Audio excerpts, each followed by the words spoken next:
사랑하는 한남교회 교회 여러분, 오늘은 주연절 네 번째 주일이며 설날 주일입니다. 오늘 하나님께서 우리에게 주시는 말씀은 누가복음 8장 4절에서 10절의 말씀입니다. 제가 먼저 표준 세번역 성경으로 하나님의 말씀을 봉독하겠습니다. 큰 무리가 모여들고 각 동네 사람들이 예수께로 나아오니 예수께서 비유를 들어 말씀하셨다. 씨를 뿌리는 사람이 씨를 뿌리러 나갔다. 그가 씨를 뿌리는데 더러는 길가에 떨어지니 발에 밟히기도 하고 하늘의 새들이 쪼아먹기도 하였다. 또 더러는 바위 위에 떨어지니 돋아났다가 물기가 없어서 말라버렸다. 또 더러는 가시덤불 속에 떨어지니 가시덤불이 함께 자라서 그 기운을 막았다. 그런데 더러는 좋은 땅에 떨어져서 돋아나 100배의 열매를 맺었다.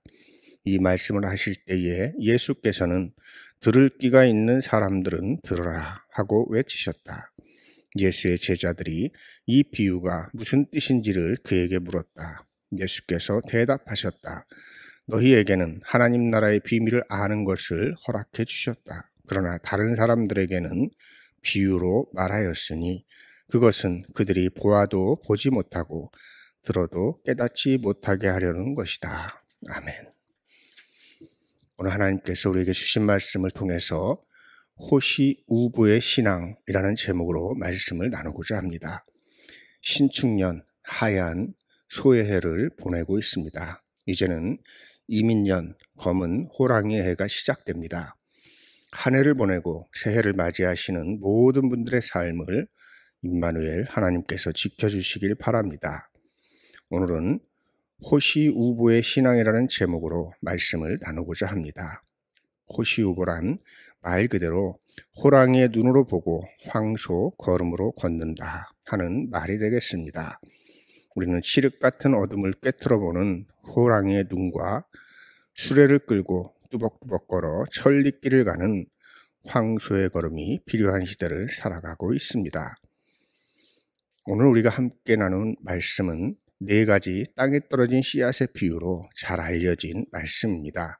잘 아시는 대로 씨를 뿌리는 자가 씨를 뿌립니다. 씨앗은 길가, 바위 위, 가시떨기 속 좋은 땅에 떨어집니다. 예수님은 비유를 설명하시면서 씨앗은 하나님의 말씀이라고 분명하게 밝히십니다. 그리고 각각의 마음에 대해서는 이렇게 풀이합니다. 먼저 결실을 맺지 못하는 세 가지 마음에 대해 살펴보겠습니다. 씨앗이 길가에 있다는 것은 말씀은 들었지만 뿌리를 내릴 틈도 없이 마귀가 그 말씀을 마음에서 빼앗아가는 것을 의미하는 바입니다. 바위 위에 씨앗이 있다는 것은 말씀을 들을 때는 좋아하지만 삶으로 살아갈 마음이 없기 때문에 작은 시련이 와도 믿음을 지키지 못한다 하는 말씀입니다. 가시 떨기에 있다는 것은 뿌리를 내리기는 하지만 세상 염려에 붙들려 살아감으로 신앙의 열매를 맺지 못한다 하는 말씀이 되겠습니다. 그렇다면 이들이 결실을 맺지 못하는 이유가 어디에 있겠습니까? 제가 비유의 말씀을 드릴 때마다 여러분들에게 드린 말씀은 비유는 곧 하나님 나라 이야기라고 말씀을 드렸습니다. 왜 하나님 나라를 비유로 말씀하실까요? 사람의 말로 하나님 나라의 신비를 온전하게 설명할 수 없기 때문입니다. 하나님의 이름이 없는 이유도 같은 까닭입니다. 우리가 무언가에 이름을 붙인다는 것은 규정한다 라는 의미가 있습니다. 그러므로 하나님의 이름이 없다는 것은 하나님은 규정될 수 없는 메타, 즉 인간의 의식을 넘어 존재하시는 절대자라고 하는 것을 고백하는 것입니다. 제가 지난주에 말씀을 나누면서 하나님 나라는 어디에 있다고 했습니까? 누가복음 17장 20절에서 21절의 말씀입니다. 하나님의 나라는 볼 수 있게 임하는 것이 아니요 또 여기 있다 저기 있다고도 못하리니 하나님의 나라는 너희 안에 있느니라. 아멘. 이 말씀과 오늘 비유의 말씀을 연결해 보면 결국 우리의 마음이 어떤지에 따라서 천국과 지옥, 결실에 유무가 갈린다는 것입니다. 길가와 바위 위와 가시덤불에 떨어진 씨앗이 결실을 맺지 못한 이유는 모두가 마음 지킴을 하지 못한 결과입니다. 씨앗이 문제가 아니라 마음이 문제인 것입니다. 그래서 마음을 잘 지키는 것이 중요한 것입니다. 좋은 땅에 대해서 살펴보고자 합니다. 좋은 땅에 떨어진 씨앗은 100배의 결실을 맺습니다. 왜 좋은 땅입니까? 본문 15절을 함께 읽어보겠습니다. 착하고 좋은 마음으로 말씀을 듣고 지키어 인내로 결실하는 자니라. 씨앗으로 상징되는 말씀을 듣되 착하고 좋은 마음으로 들어야 합니다. 이것이 중요한 이유는 마음이 다른 것으로 가득 차 있으면 말씀이 은혜로 다가오지 않습니다. 색안경을 끼고 선입견을 가지고 말씀을 들으면 은혜의 말씀으로 다가갈 수 없는 것입니다. 마음을 열고 나에게 주시는 말씀으로 받으시길 바랍니다. 여기에서부터 씨앗이 싹을 틔우는 기적이 시작되는 것입니다. 좋은 마음으로 잘 듣는 것으로 끝나는 것은 아닙니다. 이제 들었으면 지켜야 합니다. 실천을 해야 하는 것이죠. 실천, 프락시스의 의미를 한문을 통해서 알아보고자 합니다. 실천은 열매 실과 밟을 천자의 조합입니다. 열매 실이라고 하는 글자는 진면, 간머리, 즉 하늘을 뜻하는 글자가 먼저 있고 그 다음에 그 아래에 어미 모자가 있습니다. 그리고 어미 모자 밑에는 조개패, 즉 보물이 합해진 글자입니다. 즉 하늘 어머니가 주신 보물이다 하는 뜻이 되겠습니다. 그리고 천이라는 글자는 발족자와 창을 뜻하는 창과, 이게 창날이 2개 있다라고 하는 것입니다. 그러니 맨발로 예리한 창날을 지나가듯 조심스럽게 지킨다 하는 뜻을 가지고 있는 것입니다. 그러니 실천이란 예리한 창날을 맨발로 걷는 듯 조심스레 하루의 뜻을 행하는 것이라는 의미를 담고 있는 것입니다. 그리고 하늘의 뜻은 보배로운 것이다 라고 하는 말씀인 것입니다. 본문에 나오는 씨앗이 바로 보배로운 것이요 하나님의 말씀입니다. 그리고 그 말씀대로 실천을 했더니 100배의 결실을 맺은 것입니다. 씨는 언제라도 열매보다 적다라는 말이 있습니다. 열매는 언제나 씨앗보다 크기 마련이요. 그래서 하나님 나라는 겨자씨가 자라 공중에 새가 깃드는 나무가 되는 것으로 비유되고 있는 것입니다. 그런데 단 한 번의 실천을 가지고 결실을 맺을 수는 없습니다. 인내해야 하는 것입니다. 인내는 반복이요 끊임없는 소망입니다. 왜 끊임없이 소망을 할 수 있습니까? 그것이 보배임을 알기 때문입니다. 하나님 나라를 발견한 사람은, 하나님 나라를 발견한 상인은 모든 재산을 팔아 보물이 묻힌 밭을 사듯이, 전 재산을 다 팔아 진주를 사듯이 모든 것을 거는 것입니다. 하나님 나라는 보배입니다. 왜냐하면 그 나라는 내세뿐만 아니라 지금 여기에서도 풍성하게 누리는 나라이기 때문입니다. 그런데 10절의 말씀을 보십시오. 하나님 나라의 비밀을 아는 것이 너희에게는 허락되었으나 다른 사람들에게는 비유로 하나니 이는 그들로 보아도 보지 못하고 들어도 깨닫지 못하게 하려 함이라. 이 말씀에는 너희와 그들이 등장합니다. 이 말씀이 너희에게는 복된 말씀이지만 그들에게는 저주의 말씀이기도 하다. 이런 뜻을 가지고 있습니다.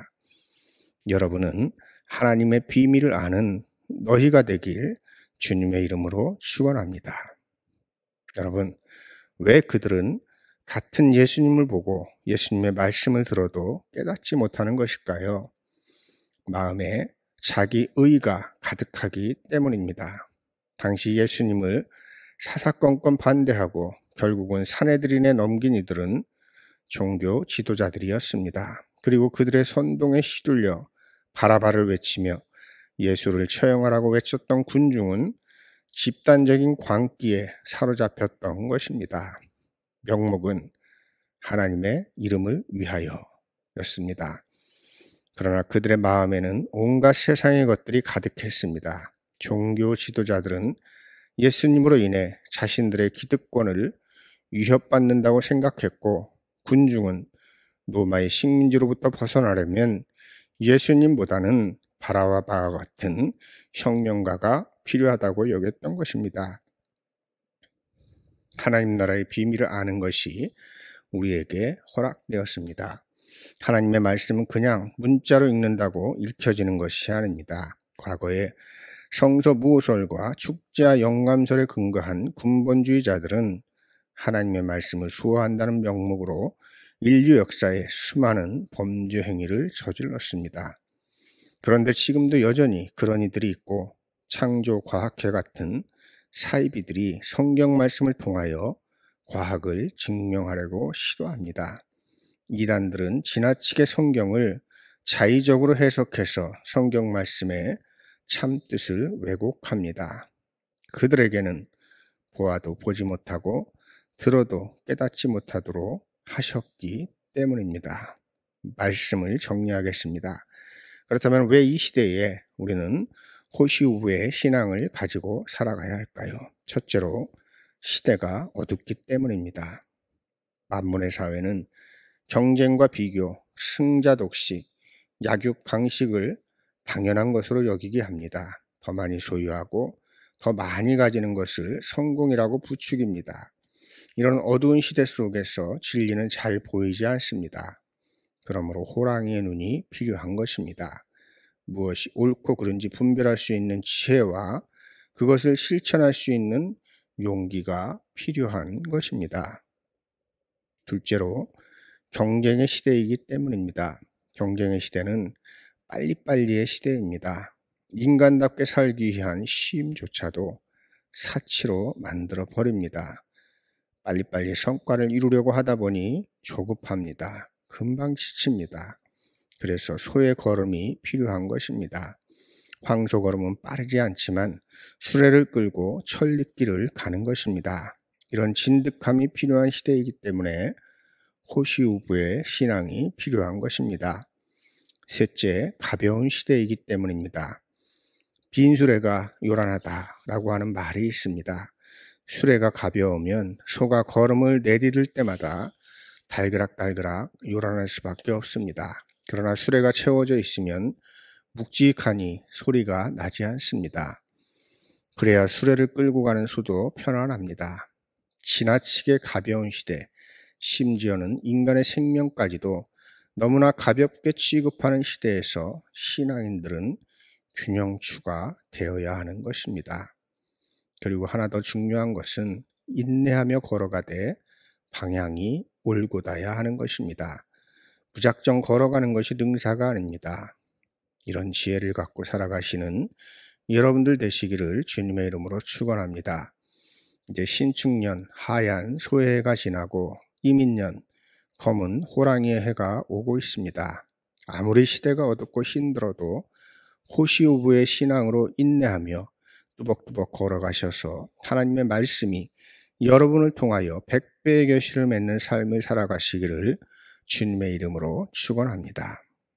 이제 함께 말씀을 기억하면서 거듭기도 드리겠습니다.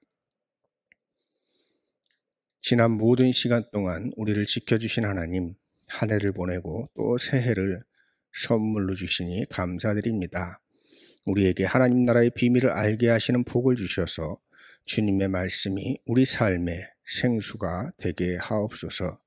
주님, 우리 스스로 묵은 땅을 갈아엎어 옥토를 만들어가게 하옵소서. 옥토에 뿌려진 씨앗을 보듬게 하시고 조심스레 하나님의 뜻을 행하게 하시고 인내함으로 새해에는 결실의 열매로 하나님과 함께 이웃과 함께 기뻐하게 하옵소서. 예수님의 이름으로 기도하옵나이다. 아멘.